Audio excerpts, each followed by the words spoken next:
been a little while since I made a video. Sorry. I have been extremely busy.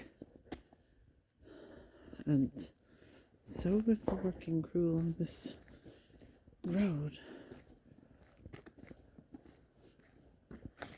It's snowing slightly. It's making everything really hazy. It's like wild.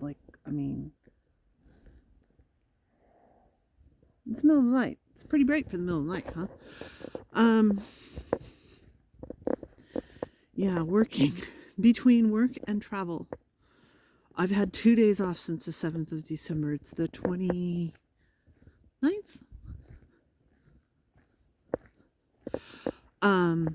2 days off including Christmas. Which I spent completely alone. And it's kind of bliss. I shouldn't say that. That's kind of mean. I was worried about it, actually.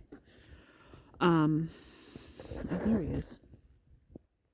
About how it was going to be so sad and miserable and everything else. Well, being exhausted and overworked kind of changes your perspective. It's like, oh, thank goodness I get to stay home and cook food and hide away, do nothing. Because I've been doing a lot of stuff that's not nothing. I seem to have hit the sweet spot with work again. Kind of Thanksgiving. Oh my God, kind of Thanksgiving. Kind of thank goodness. I'm working a ton. Like 8 to 12 hour days. But the work is at a consistent pace. So I just keep going. And it's not like piling up to the point where I'm stressed, but I don't have very many gaps. So, because that's nerve-wracking for me. Anyway, because then I stop and think about all the things I should be doing and how pathetic my life is and blah, blah, blah. You know, all the normal stuff. I am definitely working too much.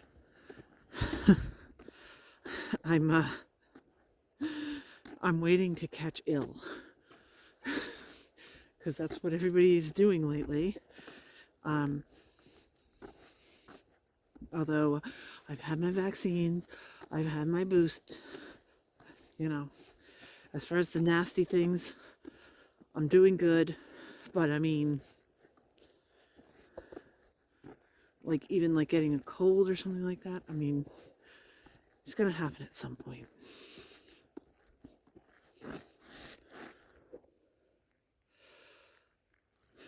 So that's what I've been doing.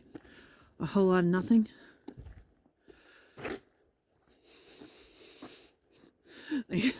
That's basically it.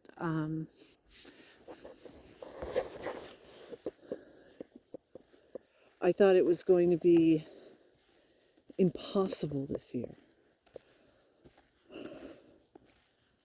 But it wasn't.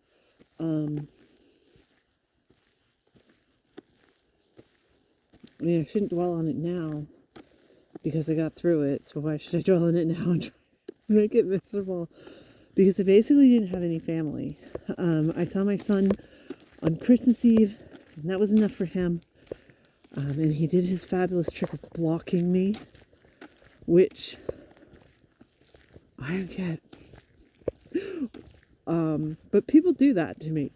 I don't know if this is just like a modern thing that people do, where they're just like, I don't know. Because I don't block people, but I do disappear pretty regularly.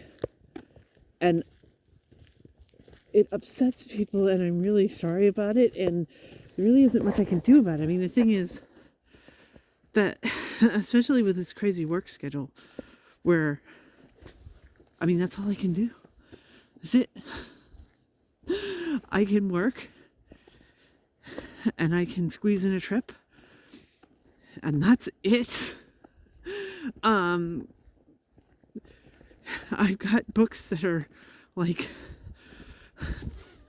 3 and 4 weeks overdue at the library because I've not been able to take a couple hours to read them. I read very quickly. Come on. I just don't have time for anything. So, I don't know. I guess, well, I mean, I know for a fact that for avoidant people, the disappearing thing, that's like a given. It's going to happen at some point. I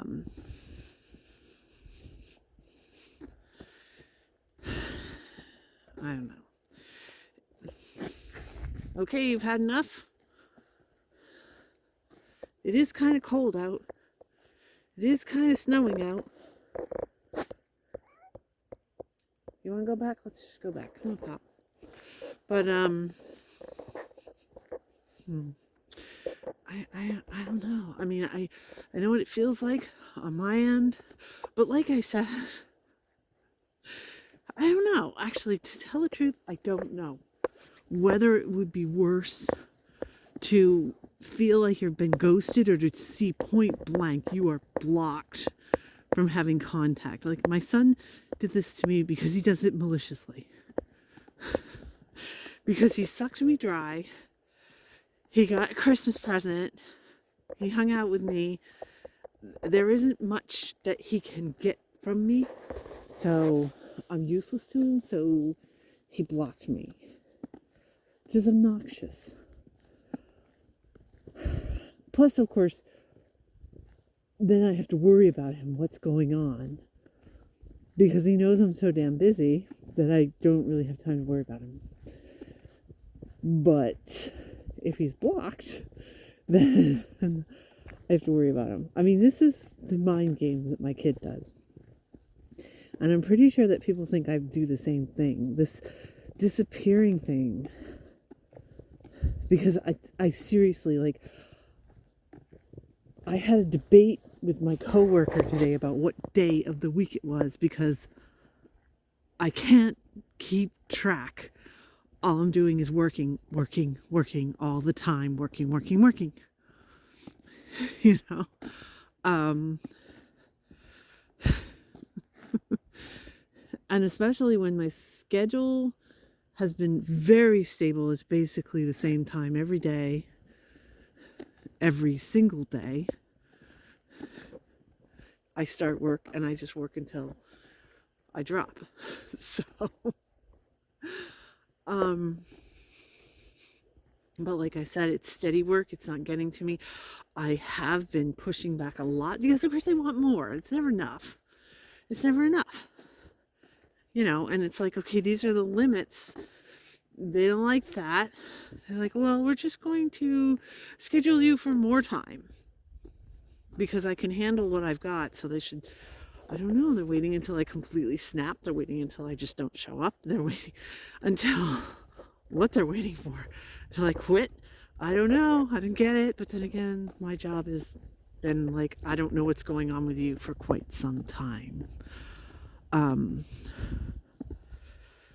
You know, and if they've got somebody willing to work, they're just going to add more and more and more. And I've just had to I actually had a conversation with my boss this week. And what's really funny to me was I was like, yeah, I'm going to need to talk to you at some point. And she was like, yeah, is it about the schedule? I was like, yeah. Yeah, I heard about that. I thought that was coming. I'm like, you heard about that from me for like 6 weeks. And if you knew it was coming, why did you schedule the extra hours in a time when I can't? I mean, I'm sorry. On our job, it just never ends. So, you can work first, second, third shift. And There are some people who are able to just work around the clock. But I am not one of them. You know, I can't do that. I can't work until 4 o'clock in the morning and then 2 days later be expected to start work at 10 in the morning and work an 8 or 12 hour shift. No, I'm too old for that. I just can't. There are certain limitations. I can't. However, I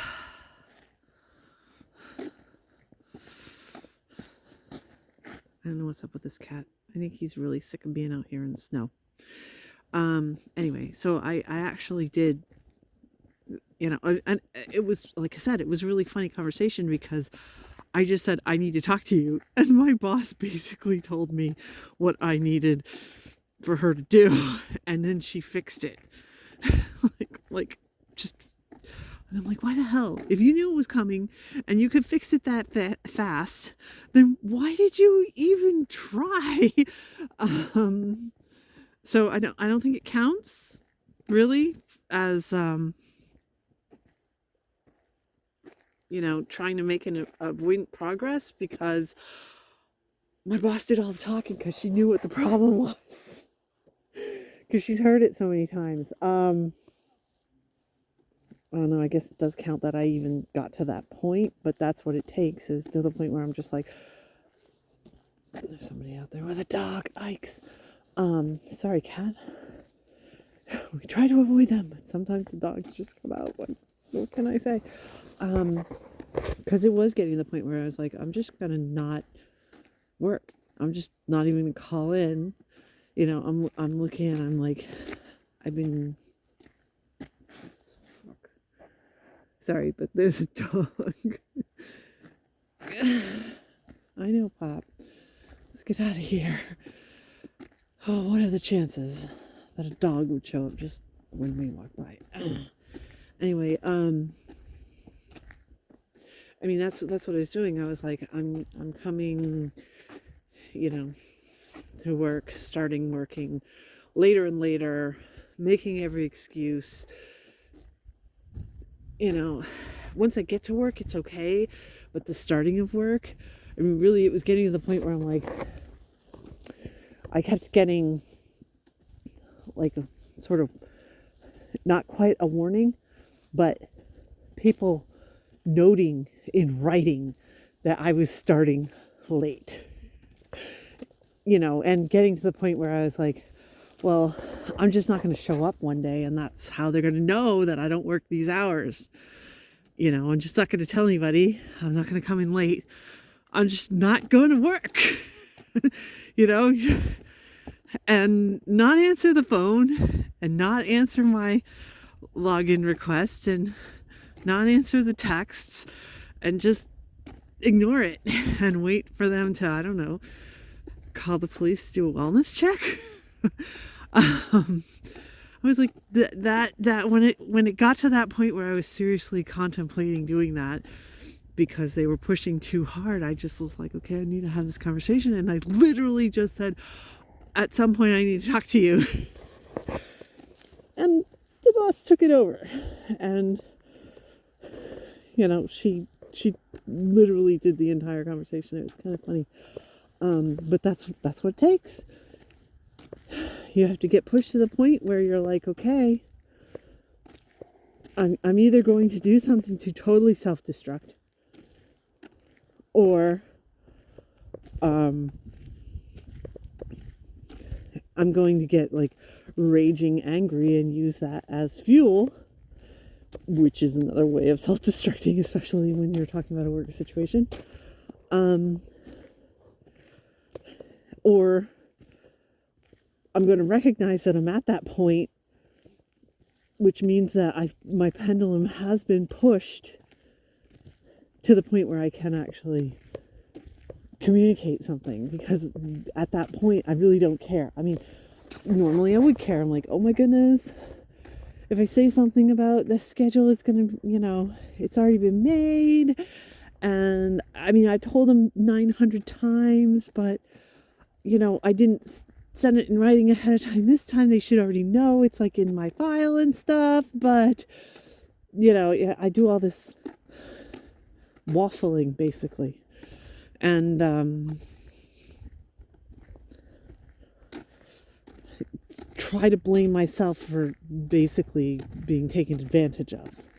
Which I know that's what's happening because my boss folded so easily, knew exactly what I was going to talk about, knew it had gone on too far and for too long. And she fixed it. I just hope it sticks, because she was like, well, you said that you could do it. And I said, I could do it one time. I said, one time I will be able to do it. And she's like, oh, yeah, I guess. So I think she's going to conveniently forget again and again and again. And I think this conversation is just going to have to happen again and again and again.